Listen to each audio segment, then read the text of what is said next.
Masechet Nedarim, résumé du Daf Samertet. La Gemara continue à traiter la halakha d'un mari qui veut annuler ou au contraire qui veut accepter le neder de sa femme. La Gemara demande ici un homme qui a été mekayem, donc il a accepté, il a renforcé le neder de sa femme. En principe c'est définitif, il ne peut plus regretter, il ne peut plus annuler. Si maintenant il vient chez le Rav pour annuler sa hakama, pour annuler ce qu'il a fait, il veut ensuite annuler le neder. Donc pour pouvoir annuler le neder, il doit d'abord annuler la hakama qu'il a fait. Il a été mekayem, il a accepté le neder, maintenant il va annuler ça de manière à pouvoir se permettre maintenant d'annuler le neder lui-même. Est-ce que ça peut se faire ou pas? Et la Gemara conclut et dit comme ça: la hakama peut s'annuler chez un chacham, mais la hafara c'est définitif. Dès que le mari a annulé le neder de sa femme, il ne peut plus regretter.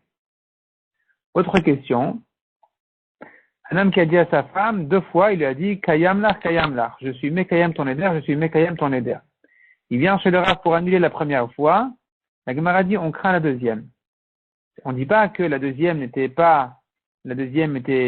en trop et donc elle n'a pas pu se prononcer. On dit dès que la première s'annule, la deuxième trouve sa place et on doit la craindre. Autre question, on demande à la Gemara. Un homme qui dit une phrase un peu compliquée à sa femme sur son neder. Il lui dit écoute, je suis mekayem ton neder et je l'annule. Donc c'est contradictoire.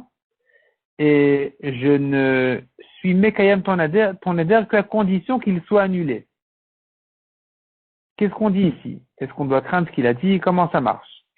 La Gemara conclut et dit que même d'après Rabbi Meir qui dit généralement on doit craindre le début de ses paroles, je voudrais dire qu'ici aussi on craint la hakama puisqu'elle a commencé par être mekayem, mais puisque ici on voit qu'essentiellement il est plutôt intéressé le mari par la hafara puisqu'il a dit la hakama ne sera valable que si la hafara est valable, donc je ne suis mekayem le neder que s'il s'annule.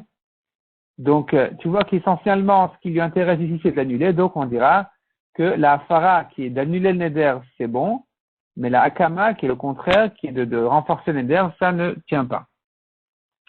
Encore une question, dit la Gemara. Quelqu'un qui a dit en même temps je suis mekayem et j'annule le neder. Donc à nouveau il se contredit.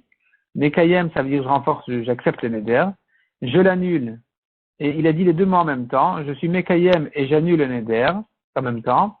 Et qu'est-ce qu'on dira ici? La Gemara dit que puisqu'il ne peut pas les faire un après l'autre, ça ne peut pas se faire en même temps non plus. C'est une règle qui dit toute chose qui ne peut pas se faire un après l'autre, comme un homme qui donne des kiddushin à 2 sœurs et qui leur dit vous êtes toutes les deux mes kudashot à moi, puisque ça ne peut pas se faire une après l'autre, la deuxième sœur n'est pas mes kudashot, donc il ne peut pas les faire non plus en même temps aux deux. Et dans ce cas-là, on ne craint pas du tout ces kiddushin. Pareil ici, on ne va pas craindre du tout la kama ni la hafara dans ce cas-là. Il pourra toujours choisir de faire ce qu'il veut. Il pourra après ça soit être mekayem, soit annuler le neder.